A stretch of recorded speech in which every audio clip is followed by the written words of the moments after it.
Yes, and you're originally from California then? Yes, yeah. And where was it again? Riverside, California. Now, I'm trying to think where Riverside is. So it's Riverside, California, Riverside, Paris, Temecula. Temecula. So, Temecula, yep. Now you're talking. Because I couldn't remember if it was right in that area. I was born in Oxnard, but for many years, in my last or one of my former jobs and stuff, I used to travel out to Temecula. We'd fly into San Diego or LA, and you drive down and everything, and that's wine country.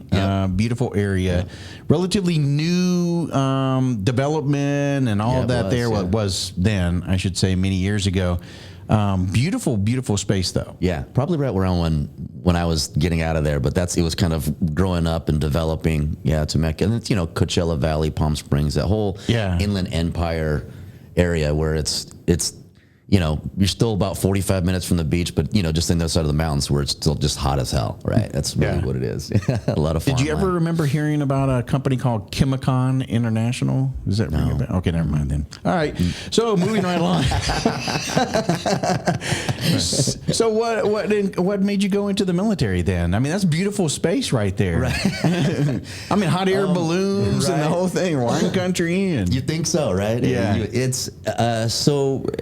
For me coming up, it was being black and Mexican in the middle of Southern California. One is an interesting dynamic because it's like, well, you're not supposed to exist, because of that rift. And okay, yeah. It's like the Hatfields and McCoys, right? But it's a race war was going on, during those years. Oh my. Yeah. So and a lot of gang activity. We're talking, late 80s, early 90s. In this space that I just mentioned about this beautiful... Correct. Get out. Good job, Rob. Good job. Wow. Yeah, just, not too far away from there, is all this activity. Yeah, so by the time give you an example, the time I went in the Army, I had 7 of my friends killed. One of them was my brother, all murdered, right? From the first one when I was 9,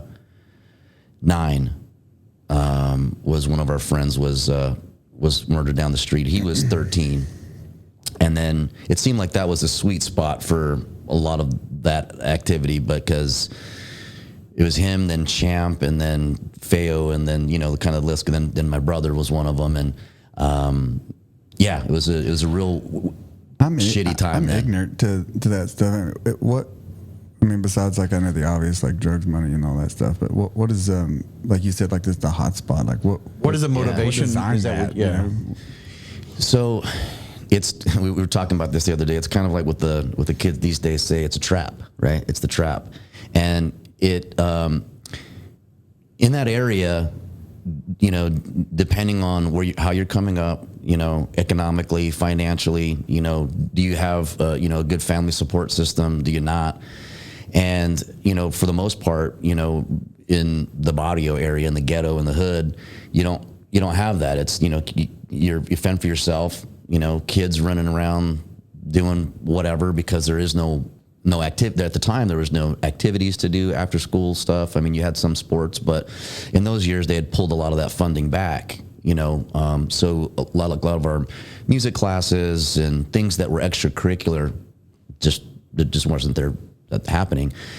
And so in the gang violence, was huge. And it's a lot of people think, well, a perfect example, it's not, life is a choice, and why would you think to go do those type of things? And so when I got to high school, junior high, we'll say, right? So that's 7th grade, 12 years old. Yeah. Okay. And the first day of school in junior high was at this particular school, Gage Middle School in Casablanca, was like gang initiation day for, depending on where the kids were. 12 years old. Correct. Right. So like for me, my first day on the bus going to school, you see what you typically see in kids fighting and hooting and hollering. I'm sitting here like, oh shit, day one, right? Got my stupid little white collar looking like what's his name from French Prince of Bel-Air, right? Howard, a Carlton, right? And but I remember going home that day these kids are just running around and beating the shit out of people. I'm like, well, guess what? Now you're kind of, you're in the game. Well, what are you going to do? Right. So you either get your ass kicked or keep saying no or whatever. And I remember another time after school detention, you sit there and remember, and that was, it's black and Mexican, both of them. And this kid was walking down the street in front of the school. Car pulls up. It's like old Monte Carlo. 4 dudes jump out, beat the shit out of him. Said, you're jumped in now, fool. Now you're like, there is in the gang, right? And so not asking for it. Not asking for it. So that happened to me, right? I was approached, okay? And I'll forget, it was Angel Sanchez, Paul Martinez, I'll say all my little names, right? It's junior high, whatever, right? Yeah. And they were like, yeah, where you from? Da da da. You're gonna, jump me. I was like, hey, before you do all that, and You're like, okay, time out, time man. out. And because my brothers were in that. Oh, okay. So when you say they died, your brother died, it's because he was in it. Yeah. The way he was murdered from another gang member. That wasn't typically gang violence. It was like a gang member killed him, some fight with a girlfriend kind of thing, right? But he basically was from what happened with my brother. He knocked on the door, they held an altercation, and then stabbed him. My brother ran a couple blocks, a couple houses, actually jumping over the fence, and then that was it. He bled out right there. Oh, man, so my other brother, Jerry, this is funny. So I told him, I said, hey, before you do anything like that, you want me to be in the gang, whatever, you should talk to my brother, Jerry. And this time, at that point, my other brother, Bunko, was still alive. So I was like, you need to talk to Bunko and Jerry, and before you come at me. So the next day, they're like, all right, but if you're lying, we're going to kick the shit out of you. So they knew who these names were. Yeah, ish, right? I mean, it's a small. Yeah. I mean, okay. it's like if I'm lying, then it's gonna be bad, right? Right. We know where to find you. We know to find you, right? So, So the next day they were like, "All right, why didn't you tell us that Joker was your brother and stuff? And why didn't you?" Yeah, right. And I'm like, I didn't know his name was Joker, but I'm gonna ride with this, right? And they're like, "Well, just keep your, just stay low, keep it cool, whatever." I was like, "Yeah, no, once you keep it cool, Now you're bowing on up. Bowing up a little bit, right? Because I could imagine what my brothers told them. Right. Like, "No, you keep it down, fool." And so I had a little bit lesser, experience with that. I mean, you still had to, you keep your nose clean, so as you're going through school and all that. So, but yeah, and so it's like a head down, like staring at, if you're not like part of one of those. I mean, I'm a redneck. I grew up in Kentucky. Like we didn't have that. Like I've been 800 people in my entire high school building. But is that like a head down, stare at the floor, walk down those set of tiles, like don't look at the dudes in the eyes type deal? It's not that bad. It's just as much as it, because then you're a target too, right? So you can't look and be weak. It's almost like, I mean, now that I think about it, it's like, like prison or something. You don't want to look too weak, right, either. And, I had friends and everything, so it's not to say that every day was like that daunting. It's just, sometimes you never knew what was going to happen, And that was through middle school, okay? And then when we got to high school, the high school I was supposed to go to, North High School, my mom did everything she could to keep me out of that school because she already kind of knew the path I was kind of going toward. She knew that both of her sons already. Yeah, was like, so it was my stepdad, right? The two brothers were from my stepdad. Okay. Which also ties in because that's the influence that got me into the Ranger Battalion, but. So every day was just, we're poor, we didn't have, a lot of money. So there's that, like, how are we going to get out of this? What am I going to do to, is it college, and that wasn't like really encouraged as like, you nerd. Right. So, how dare you better yourself? Right. How dare you better yourself? And then as I got into high school, like the friends that I had in junior high, that's when that like this one in particular, he went to LA. And he was murdered, execution style, hands tied behind his back, shot out, shotgun, back of the head. And he was 15 Wow. at the time. You already seen more 15. shit before you even got to high school. Most people saw in the Army. Yeah. Right. Yeah. And that's so when you ask that question, like what, that's what it was like. Right. So friends are dying, going to jail. And it's like, well, what am I going to do? Like, I don't have that many options, and before I figured that it was good to do good in school, now I don't have that option. So, and I kind of already knew I was leaning toward the Army. It was like, okay, I know, because my grandpa would take me to the farm and I was raised on a farm as well. They were custom butchers. So we'd slaughter hogs, cows, goats for all the farmers and people that had land. And so I knew I didn't want to do that, and my grandpa always told me, he'd take me to these, just do the worst shit job. Right. And he'd say, you like this, mijo? No, you don't. Right. I'm the only burro in the family. Go get an education, go do something with yourself, so on and so forth. And I would think that, but when you're in it, you're just a kid having fun. So anyway, I started leaning toward the Army, and because my mom put me in ROTC because she was like, you're not going to this other school. So I had to take a class at Poly High School, which was more of a mixture. There was more richer white kids, we'll say, that went to the school to kind of, taper off the hard edge of where I was at, where it was pretty much a war zone. Let's say what is. And I was like, okay, well, I'm going to go in the Army. I can, not smoke for however I need to pass the stupid test when I need to and all that, right? But I was 17, I was like, I'm doing whatever I can to get out of here. So my first contract was 11 X-ray with airborne option. And again, so my stepdad, who was a Ranger in Vietnam, was the big influence, right? I mean, while my brothers, just take it a step back, while my brothers and stuff were out running the streets at night, because I'd go there on the weekends with my little sister, right? And it'd be that kid that got left behind. I can't go steal cars with my brothers like I want to, right? But so instead, right? So instead, my stepdad, he knew he'd run off, or the windows open. He's like, all right, come here, and we would read freaking maps, man, like Vietnam maps. He'd show me where he'd set up ambushes in the Mekong and this, that, and the other, and we'd go through his annuals of airborne and so I was like indoctrinated right at that point, I guess. So, well, there's just so much here that I want to unpack. I mean, yeah. I could do a show just about this right here. So go ahead. Let's back up.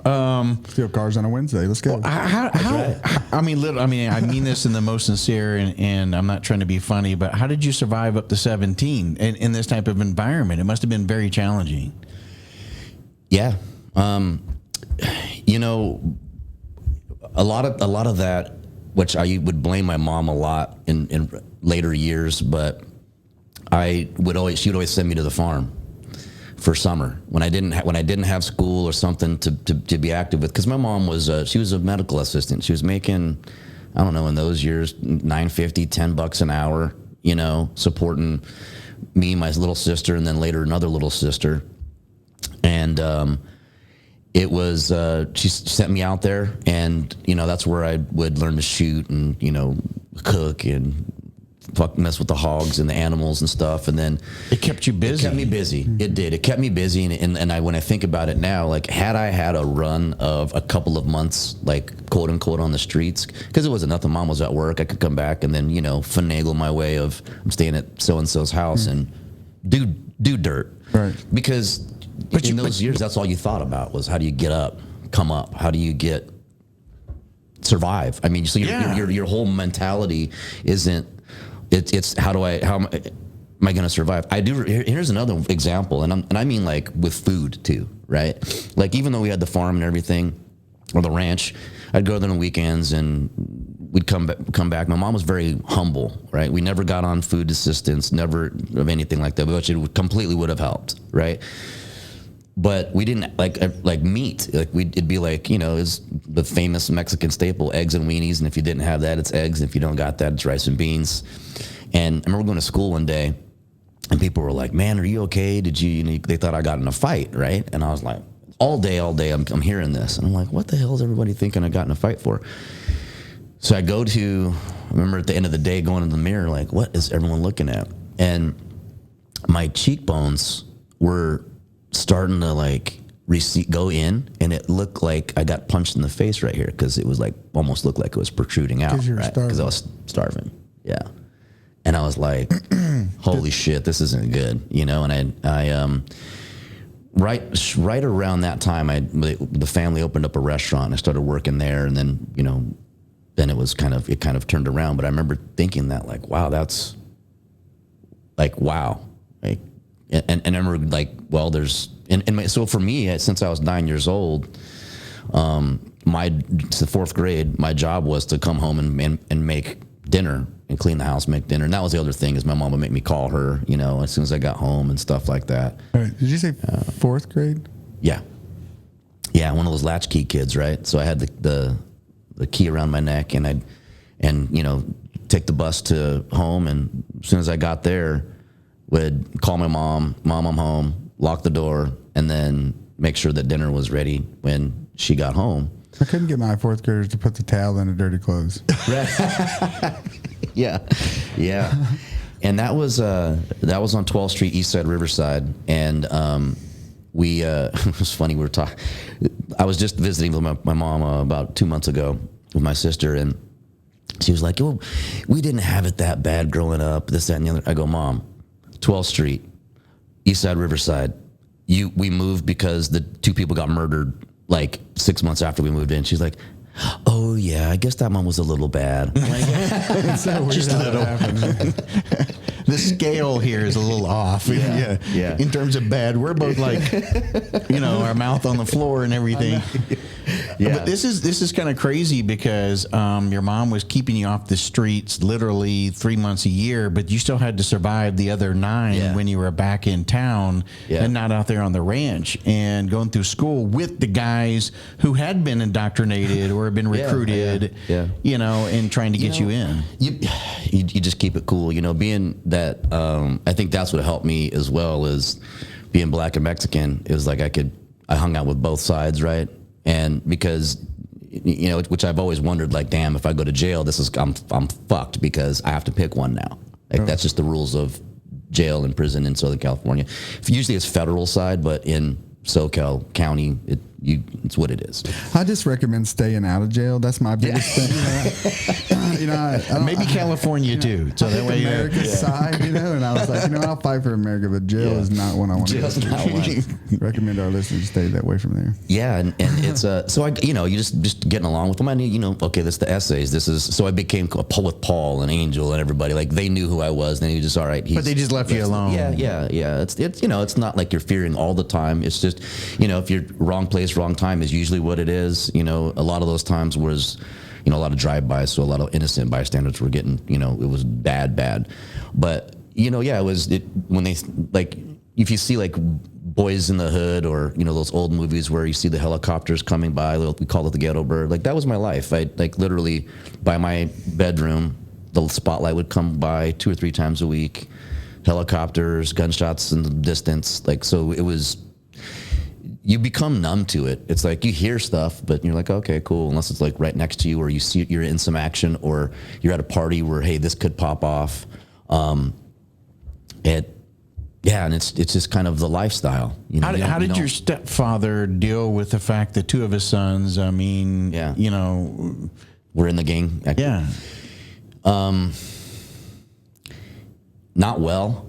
You know, he did what he could. I mean, he was also, now that I look back on it, he was he just came back from Vietnam, had kids. Which is not good anyway, right? No. Because back then they didn't appreciate military like they do today. Exactly. And he was a baby killer.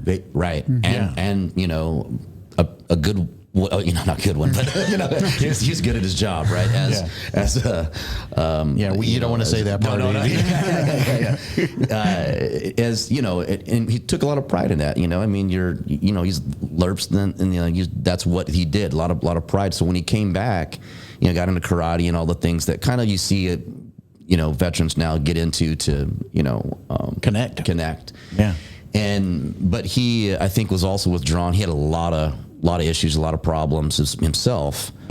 So I think that contributed to that. And then in those days, it was like that's what the kids did. They just were going to run out and go do what they're going to do. And I think there was a point where it was just too far gone, and like all he could do was speak with them, warn them, give them a heads up, always be there for them, and that they were going to do what they were going to do. How was that like bringing it? Because I went through something not even close to that with my own son, but like he kind of had the feeling he wanted to do what he wanted to do, right? It's like, well, you're 18, you can do what you want, but it's out there, and leave your keys on the table. Like, how did that work at home? Like, did he let him live there? Did he let him were they ever coming? It was like once you did this, like you're gone. Like the door was always open. When you come back without that. Yeah, correct. Yeah, the door was always he always left the door open. He and just told him like, you can, I'm here to support you any way I can, but that shit's got to be on the outside. Yeah. I also think that with them, they were, I don't know, 7 to 10 years older than me, right? So I think that he was probably also kind of in the game a little bit as well at one point.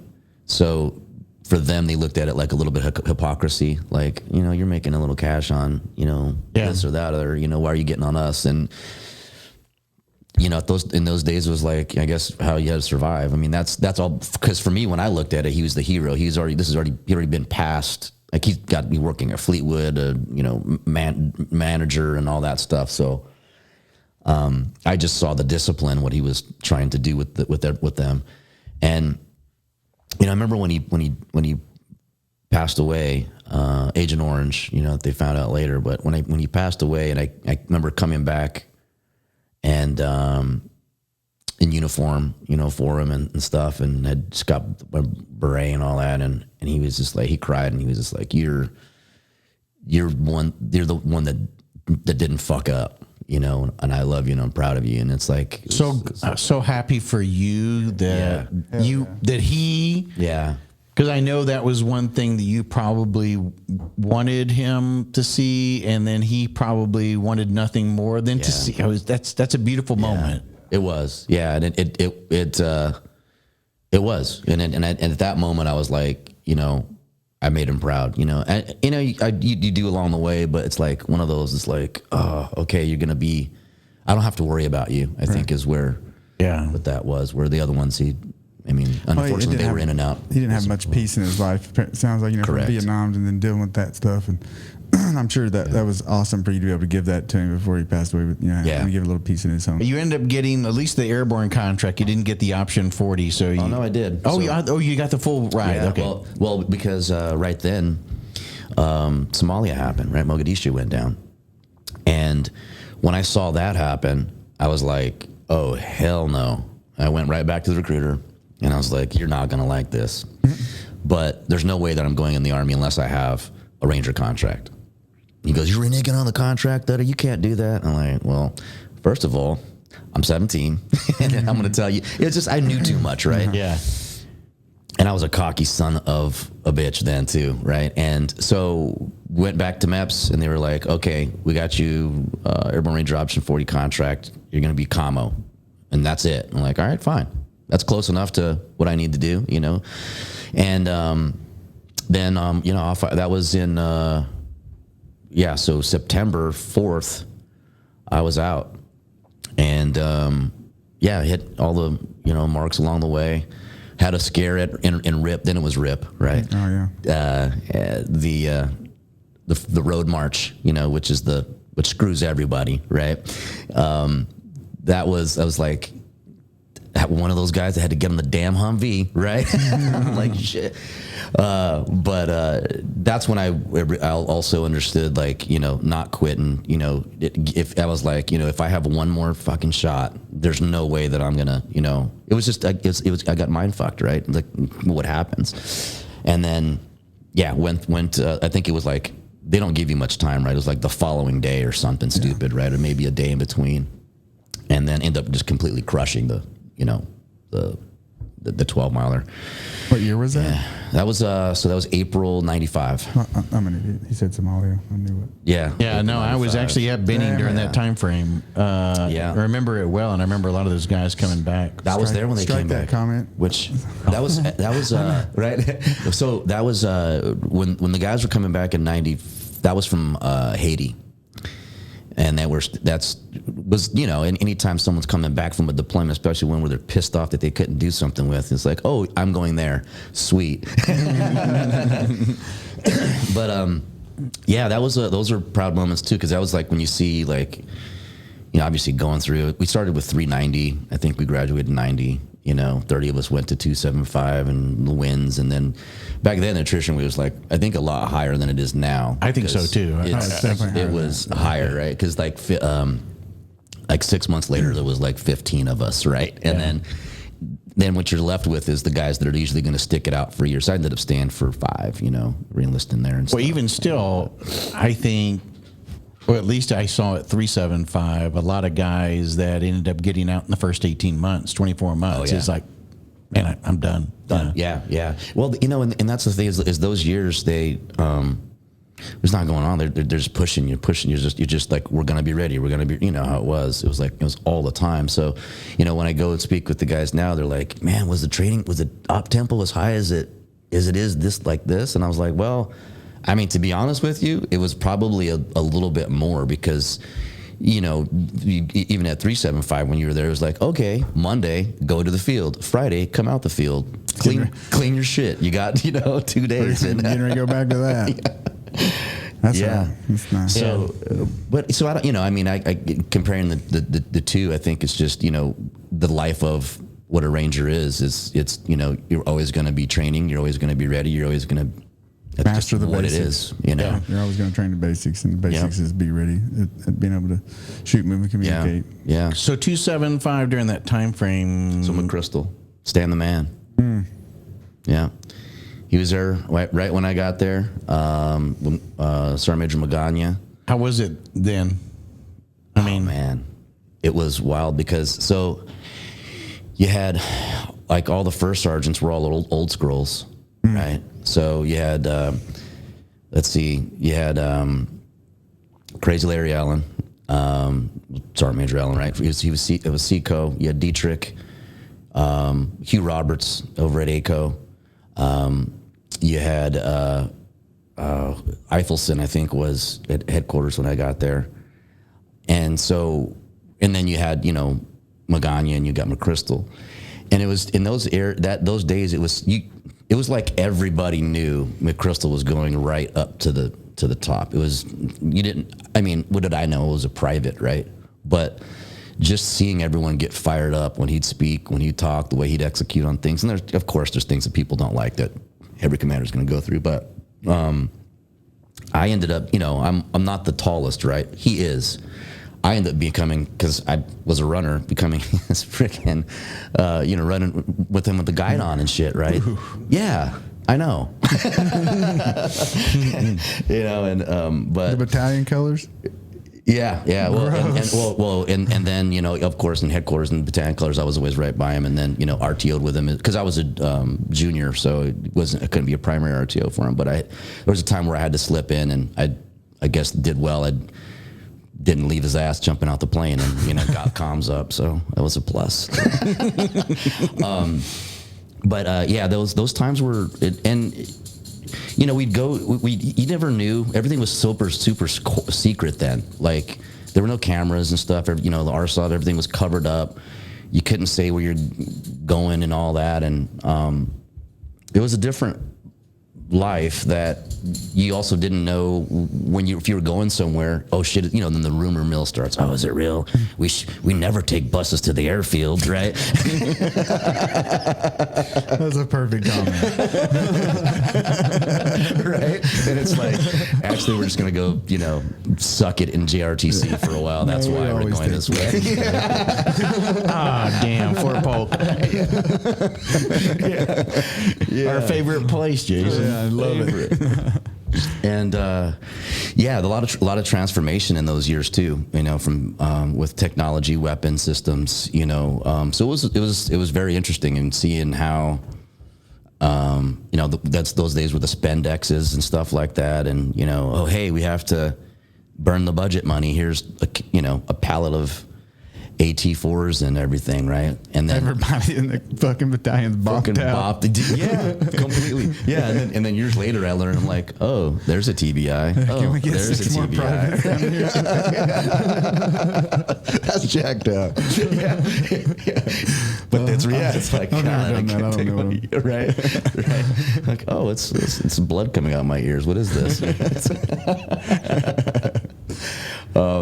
Yeah, and so so I was lined up to, you know, kind of the golden, you know, one of the golden children, right? You know, you do well, keep your head down, high PT, you know, you do what you're supposed to do, you get, you know, recognized for that. And then,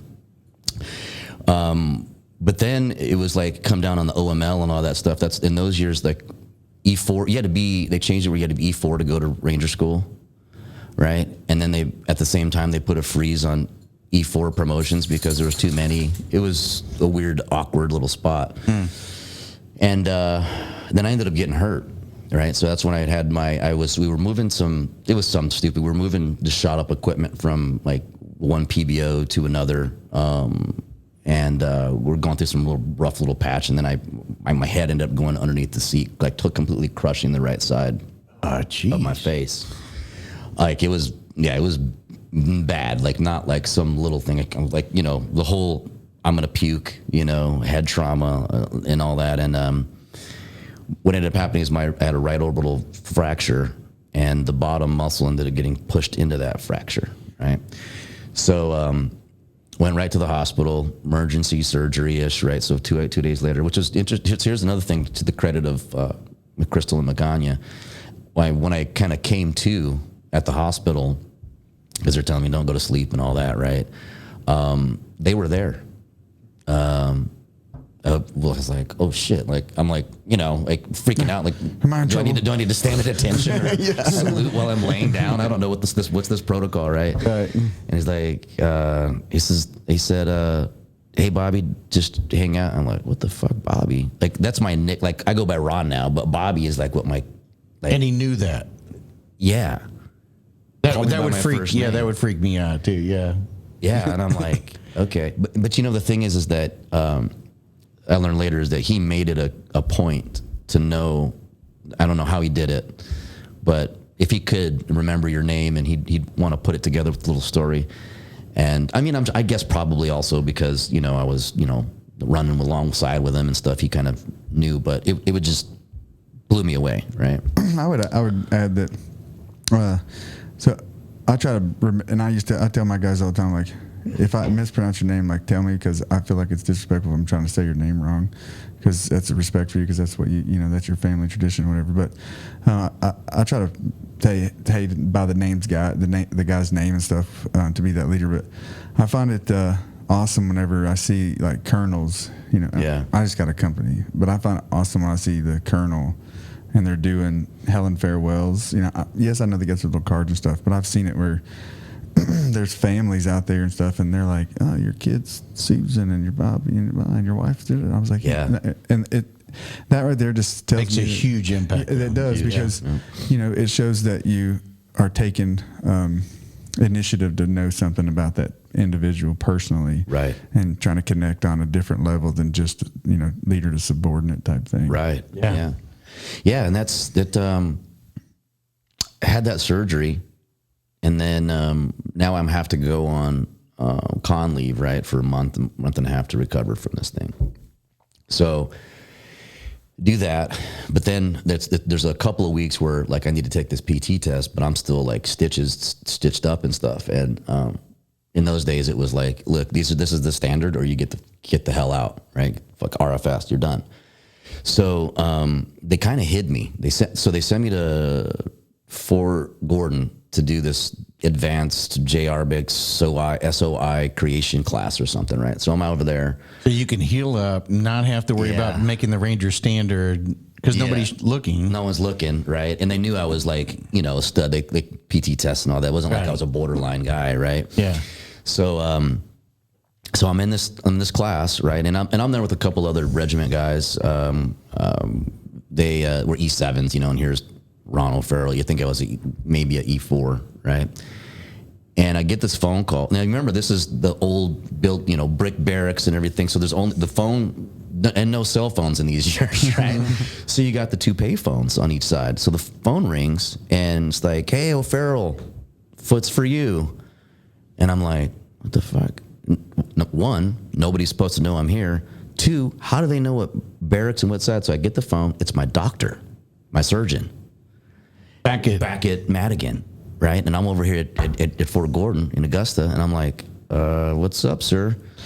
He says, "You need to come back. When you get back, you need to come see me right away. We're going to need to go in for another surgery." And I was like, "Well, wait a minute, sir. Wait, for what?" He says, we're finding out that you're healing too fast. Too much scar tissue is building up. And if you don't come and do this, you'll never be able to look up for the rest of your life." Because what happened was, instead of the full muscle, they got the muscle out, but the sleeve was caught in the fracture still of the surrounding. Oh, wow. So the pain wasn't there, but I wasn't able to have any vertical gaze. Did you notice this at all? Oh, yeah. So it made sense when you heard it. Sure. Yeah. But I'm like, I need to go to Ranger school, right? And I was like, "I'm next." And he goes, and that was like, I haven't really talked about this, but that was like at a position where I was like, what's this going to do for the rest of my career? Like, I came into the Army to escape this whole craziness, to go as deep as I can with the tip of the pointy end, and to like not look back. And now what, right? So he was like, "Well, you have a choice. You can go, or you can never look up for the rest of your life." And I'm like, "Fuck, man. All right, well, let's do the surgery, I guess." Like, I can't, So I got with, my chain of command and was like, "Hey, here's the news." And they were like, "Well, all right, let's keep rolling with it." I go to surgery. Now I'm on I think it was like a 6-month recovery program. So now the colonel VC gets involved. And at the time before that, because my re-enlistment window was opening up and stuff. So when I came back, they just sent me to a bunch more schools, because I was commo, right? So I already knew that I was running all the different systems, doing trainings and all that. And then they sent me to Microsoft Engineering School, so MCSE and MCP, and learning all this new thing, because now they're taking the regiment and battalion from this mainframe system thing to a thing called client server thing, and they didn't have anybody to do that. It's awesome. We had Marks today, so I'm learning stuff right now, right? I know the stuff that Mark is talking about, right? I'm learning the stuff from old. If we would have known a lot more questions, and Marks would, or if we could have had Mark stay here. Oh, I know, right? Man, that would have been awesome. Combo guy. Yeah. We were talking, because we dove into his MOS, because we really haven't had a chance to dive into that within regiment, so it was good. I'm sorry, we're kind of digressing here. So keep going. Yeah. So they're trying to hide you still. Yeah. So I'm going to these schools and stuff, and they're like, "We want you, this is where technology is going," or whatever. So I was sitting around one day and I'm like, "Okay, fine. I'll play a little game. I'm here, right?" And then I saw we were doing some mission planning, and it was taking this was pre-PowerPoint. It was taking 2 to 3 days. You might remember this. It would take 2-3 days for everyone to come together. They'd come and present key avenues of approach, this, that, and the other, a day or two, whatever it was, right? But it was a while. And then there was this thing that we were looking at. Well, what if we were able to take these computers and network them together, and they can and speed up the process when everybody can just kind of see what everyone else is doing, right? And then was the birth of the TACLAN, tactical local area network, right? And that became where we would be able to have mobile servers that each battalion would deploy with, and when we got to theater, then we would just take all of our servers, sync them together, and now we were able to share all that information across the regiment of what each battalion was doing, how they were being briefed, and everything. So it took a mission cycle of planning from 72 hours to something like 12. It just shrunk that, and now it's fucking insane. Right now you're doing 8, 12 mission sets in a night, right? Because of all this feeds of information. But these are in the very early days of that kind of stuff.